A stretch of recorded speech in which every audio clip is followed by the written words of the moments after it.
ये अपने ही अकाउंट से पैसे नहीं निकाल सकते, एक हद से ऊपर ये स्टॉक मार्केट में नहीं जा सकते। सर ये आर्टिकल 23 जो 23 है हमारा और 818 का तो खिलाफ वर्जी है ही है, एक शख्सी आज़ादी की। इनकी मनकूला और गैर मनकूला जायदाद ये बेच नहीं सकते, खरीद नहीं सकते, इनके अकाउंट सीज हो सकते हैं और ये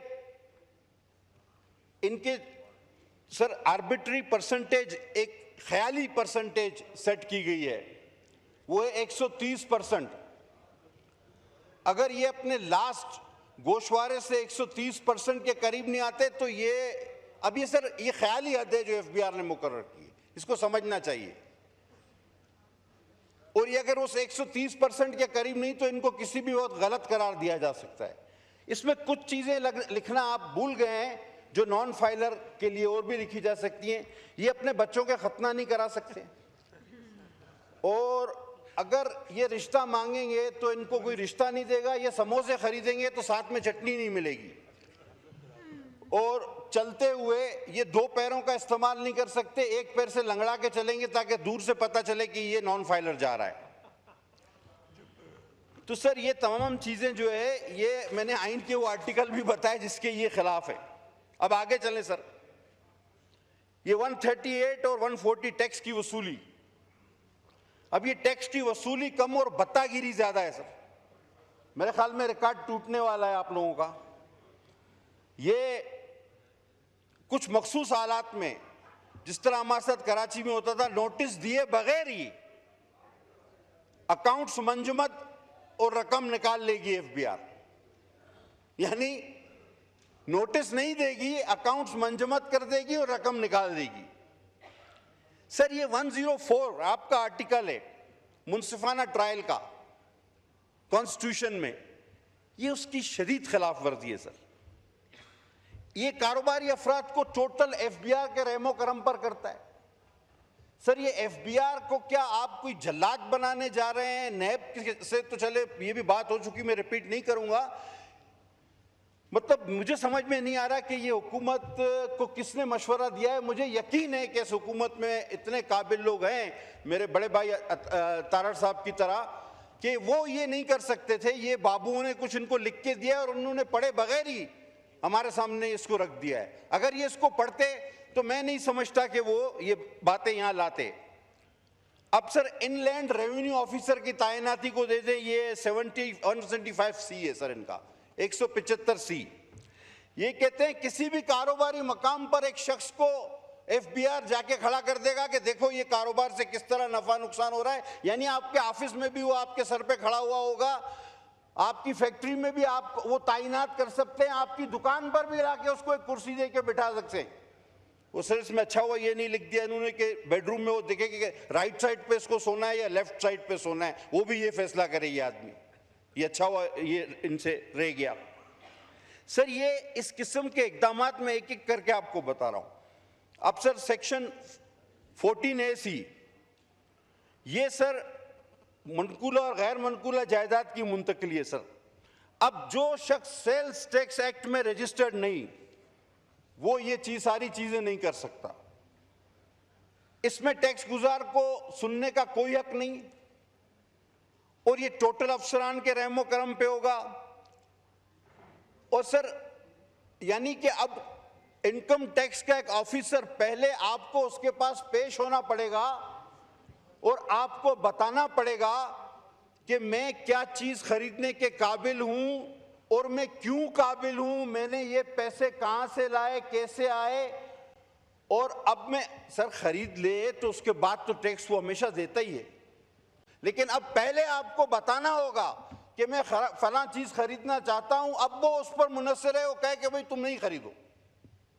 यानी हक के कारोबार भी मशरूत कर दिया गया है इनकम टैक्स के ऑफिसरों से कि वो अब आपको बताएंगे कि आप क्या खरीद सकते हैं, क्या बेच सकते हैं, क्यों खरीद रहे हैं, क्या खरीद रहे हैं। अब ये कोई अक्लमंदी वाली चीजें हैं? यानी आपको अपना, यानी एक शरीफ इंसान उसको कायल करेगा एक 17, 18, 19 ग्रेड के अफसर को कि भाई ये मैं चीज बेचने या खरीदने जा रहा हूं, मेहरबानी करके इजाजत दे दो, और वो फैसला करेगा उस शरीफ शहरी का कि हाँ भाई तुम ये करो या ना करो, उसके दिल में आए तो कहेगा नहीं, सवाल ही पैदा नहीं होता। अब सर ये सेक्शन इनका है 37AA और AA, ये इनलैंड रेवेन्यू, ये शक की बुनियाद पे किसी को भी गिरफ्तार कर सकते हैं कमिश्नर की इजाजत के बगैर। सर ये इख्तियार तो नैब को भी नहीं था, ये इख्तियार FIA को भी नहीं है, ये सिर्फ इजराइल के पास है। ये इख्तियार अल्लाह ने सिर्फ इजराइल को दिया और अब इन्होंने FBR को दे रही है कि बगैर नोटिस के इजराइल अल्लाह ताला के हुक्म पर जब चाहे किसी की जान ले सकता है। ये इजराइल के बाद ये इख्तियार सिर्फ इनकम टैक्स को दिया जा रहा है। बहरहाल, और उसके गिरफ्तारी के बाद तहकीक होगी कि आया ये शख्स गलत था या सही। अब आपको पकड़ के जूते मारते हुए हथकड़ी लगा के रोड से ले जाएं कमीज उतार के, और 2 घंटे या 4 घंटे दूसरे दिन बाद कहें कि नहीं यार ये शरीफ आदमी था, छोड़ दिया। ये कहां की अक्लमंदी है कि गिरफ्तारी के बाद एक शरीफ इंसान के उसको जो है बेगुनाह करार दिया जाए। ये सेक्शन 37A और AA है, ये पढ़ लेते काश। अब सर ऑडिट फर्म्स का मामला, आखिरी बात इस पर करूंगा फिर आगे चलता हूं, वैसे तो बहुत सारी बातें हैं। सर ये ऑडिट ओवरसाइट बोर्ड जो होते हैं, ये स्टॉक एक्सचेंज की ऑडिट ओवरसाइट बोर्ड जो है वो खुद अपनी जो है वो इनकी चार्टर्ड अकाउंटेंट जो इंस्टीट्यूट ऑफ चार्टर्ड अकाउंटेंट वो इनका ऑडिट करती है। सर अब एक ऑडिटर पे भी ऑडिटर बिठा दिया है। अब इन्होंने बजाय इंस्टीट्यूट ऑफ चार्टर्ड अकाउंटेंट के ICAP पे ये एक इदारा है उसको ये भेजेंगे और अपनी मर्जी के फैसले कराएंगे। सर आखिर ये सारी चीजें करके ये क्यों समझते हैं कि पाकिस्तान में कारोबार फैलेगा फूलेगा, कोई यहां आकर इन्वेस्टमेंट करेगा? कोई पागल हो गया भाई कि जिसके घर में तुम आदमी खड़ा कर दो, जिसकी दुकान में आदमी खड़ा कर दो, जिसके मकान पे आदमी खड़ा कर दो, जिसकी फैक्ट्री पे आदमी खड़ा कर दो, तुम्हारे पास आके इन्वेस्टमेंट करेगा, कारोबार करेगा। सर ये मुल्क का पट्टा बिठाने वाली बात है। ये पता नहीं किसने इनको बजट लिख के दिया, और इनकम टैक्स को ऑफिसरों को तो मैं कहता हूं इजराइल बना दिया। मैं बार बार कहना चाह रहा हूं। अच्छा आप कह रहे हैं जी सोलर पर 18% टैक्स, बिल्कुल भी नहीं करेंगे हम इसकी हिमायत। अच्छा कह रहे हैं इंपोर्ट पर 18% टैक्स, आप मुल्क में जो है वो सोलर जो है वो खरीदे। वो भाई आपने मुल्क में इंजीनियर कौन से पैदा किए हैं, वो कौन सा इतना अच्छा सोलर पैनल बना रहे हैं? सर अगर पाकिस्तान में बनने वाला पैनल 5 यूनिट पैदा करता है तो उतने ही पैसे का जो हम बाहर से यूनिट मंगाते हैं वो 100 यूनिट पैदा करता है। आप या तो मुल्क में सोलर की उसी तरह की उस स्टैंडर्ड की लगाते, इंडस्ट्री लगाते, आप उसी सतह के सोलर पैनल बनाते जिस तरह के चाइना से आते हैं, जापान से आते हैं, जर्मनी से आते हैं। आप उस स्टैंडर्ड को मीट करते नहीं, आपने ये तो किया नहीं। आपका सोलर पैनल जो मुल्क में बन रहा है वो लगता है कि रेडियो है जो कि बजता नहीं है, वो डब्बे की तरह है, वो पुराना रेडियो लगता है जो बजता भी नहीं है। और वो सोलर पैनल इतने जदीद है, अब हम जबरदस्ती ये खरीदें वो खरीदेंगे तो 18% टैक्स लगेगा। और आप फिर कहते हैं कि हम मुल्क को तवानाई के बहरान से निकालना चाह रहे हैं। आप झूठ बोलते, आप चाहते ही नहीं कि ये मुल्क तवानाई के बहरान से निकले। वैल्यूएशन, इस पर मुझसे फेडरल मिनिस्टर ऑफ फाइनेंस मुत्तफिक हो गए। कराची की बात करूंगा, 5 लाख रुपए की जो जगह है उसकी FBR ने वैल्यू रखी है 25 लाख रुपए। अब टोटल वो 5 लाख की वैल्यू है, उसकी 25 लाख कहां से लाए कोई 25 लाख वाइट मनी?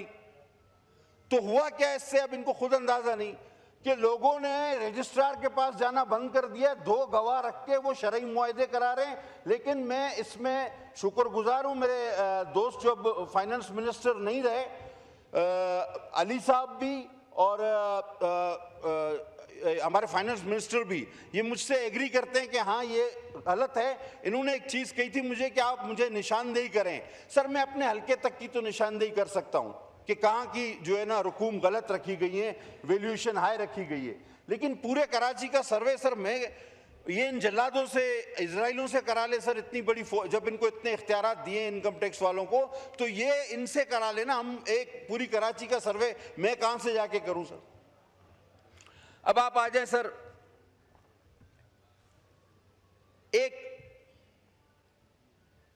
पूरे पाकिस्तान में, पूरी दुनिया में पाकिस्तान एक वाहिद मुल्क है, एक अनोखा मुल्क है कि जिसमें हमारा मकामी माहीगीर। पटेल साहब, आपके विप ने लिख के दिया कि आपको पार्टी की तरफ से एक्स्ट्रा टाइम दे दूं, तो इसलिए एक्स्ट्रा टाइम। जी बहुत शुक्रिया सर, मैं इंतहाई शुक्रगुजार हूं आपका सर। पाकिस्तान इस तरह से एक अनोखा और वाहिद मुल्क है कि पाकिस्तान में मकामी माहीगीर को पोर्ट क्लियरेंस लेनी पड़ती है और उसके एवज उसको पैसे देने पड़ते हैं। अब वो कौन सा अफ्रीका, सोमालिया, अमेरिका जा रहा है, वो जाता है अपनी कश्ती लेके अपने ही समुद्र में शिकार करता है, वापस आता है, लेकिन उसको कहते हैं पोर्ट क्लियरेंस, कस्टम का पोर्ट क्लियरेंस दो। सर, एक मुल्क से दूसरे मुल्क में आते हुए तो कस्टम का जिक्र सुना है, अपने ही मुल्क में शिकार करने, मछली पकड़ने, बच्चों का पेट पालने, वो भी कभी मिले कभी ना मिले, वो भी कस्टम भरे। ये कभी हुआ है? ये दौरान बजट स्पीच मिफ्ता इस्माइल साहब ने, अब वो साल मुझे याद नहीं, मेरे बोलने पे उन्होंने मेरा नाम लेकर अपनी स्पीच में कहा कि आज से हम ये खत्म कर रहे हैं। जो मेरी बात को अगर शायद कोई नोट कर रहा हो तो वो करे।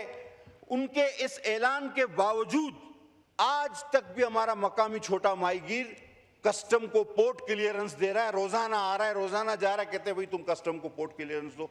ये किस किस्म का जुल्म है दुनिया में और कहीं भी नहीं। सर, ये स्मगलिंग का बड़ा एक, अब सर जो चीज भी, मैं बलूचिस्तान से अगर कोयटा से चलूं, अभी तो खैर चलना हालात की वजह से थोड़ा मुश्किल भी है, लेकिन अगर चलता भी हूं तो सर 5 बार तो मेरा शनाख्ती कार्ड चेक किया गया जाता है। चले 2 जगह पे वो पहचान लेते, 3 जगह पे फिर भी मुझे बताना पड़ता है मैं कौन हूं, मैं सफर पे जा रहा हूं। लेकिन ये सर ट्रक के ट्रक, सैकड़ों ट्रक ये कराची हर चीज के पहुंच जाते हैं, सुपर हाईवे से भी, आरसीडी हाईवे से भी, और जब सब कराची पहुंच जाते हैं तो वहां पे छापे लगना शुरू हो जाते हैं कि ये स्मगलिंग हो रही है, या स्मगलिंग का सामान है। ये 2 दिन 3 दिन की मुसाफिर तय करके जहां पे सारे महकमे, police, custom, coast guard, rangers, दुनिया का हर महकमा वो कराची तक पहुंच जाता है, और कराची में जब दाखिल हो जाता है उसके बाद वो स्मगलिंग का सामान हो जाता है। रास्ते में वो स्मगलिंग का सामान नहीं है। ये मामला आखिर मेरी समझ से तो बाहर है। कोई भी चीज कराची में तो नहीं बन रही, वहां पैदा नहीं हो रही, और आपको पता है आ कहां से रही है। चले पोर्ट से अगर हो रही हो तो अलग बात है, लेकिन बजरिया सड़क कोई केपी से आ रही है, तो कोई अफगानिस्तान से आ रही है, तो कोई ईरान से आ रही है, उस वक्त वो कस्टम चोर नहीं है, वो जुर्म नहीं है। हाँ, कराची की हुदूद में जब वो दाखिल हो गई तो वो चीज जुर्म बन जाती। सर, ये भी मेरे लिए बड़ी हैरत की बात है, वो इदारे पता नहीं इन सड़कों पर क्या कर रहे हैं। सर, पोर्ट कासिम अथॉरिटी को भी इसी फ्लोर ऑफ द हाउस पे, अब फिर मुझे सन याद नहीं, अली मोहम्मद मेरी मदद करेंगे, हमाद अजहर ने जब बजट पेश किया था जिस साल, फेडरल कंसोलिडेटेड फंड से निकाला गया था, आइटम ड्रॉप किया गया था, आइटम नंबर 8 था या 9 था बजट का। फ्लोर ऑफ द हाउस पे मिनिस्टर ने आइटम ड्रॉप किया, अख्तर मेंगल, असलम बूतानी साहब के कहने पे, जो उस वक्त आपके इत्तादी थे, लेकिन वो गजेट में छप गया। और आज भी वो केस चल रहा है सुप्रीम कोर्ट में। यानी हम अपना यहां पे जो वादा करते हैं, एक मैंने मिफ्ता इस्माइल का बताया, एक हमाद अजहर साहब का बताया, और जो हम वादा करते हैं वो गजेट हो जाता है, और उसके बाद वो केस चल रहा है। वो कह रहे हैं कि जनाब फाइनेंस मिनिस्टर ने तो इसको ड्रॉप कर दिया था, वो कहते हैं नहीं जी गजेट में छप गया है। अरे भाई, गजेट में गलत छप गया, जो फाइनेंस मिनिस्टर ने अपने ताजियों के कहने पे उसको ड्रॉप कर दिया तो वो गजेट में गलती से छपा है। और हमारे असेंबली का अमला भी माशाल्लाह बहुत ही काबिल है कि वो ड्रॉप किया उसने कि जी हम ये वापस लेते, लेनो जूं का तू जाने दो। वो आज तक केस चल रहा है। खुदा के वास्ते इसको भी किसी फैसले की तरफ ले जाए।